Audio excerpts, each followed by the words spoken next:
back to Bamfordrose and another question of the week.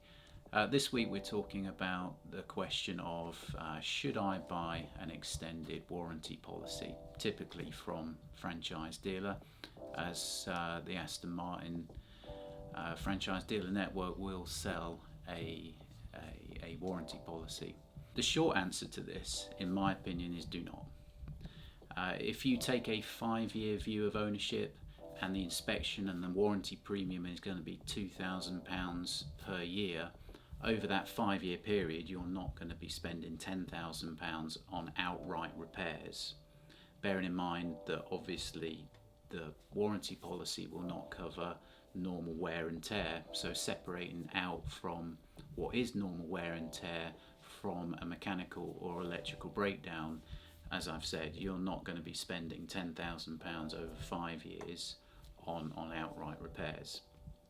Maybe in each individual year there'll be a repair where that repair bill, parts and labour, does come close or if not exceed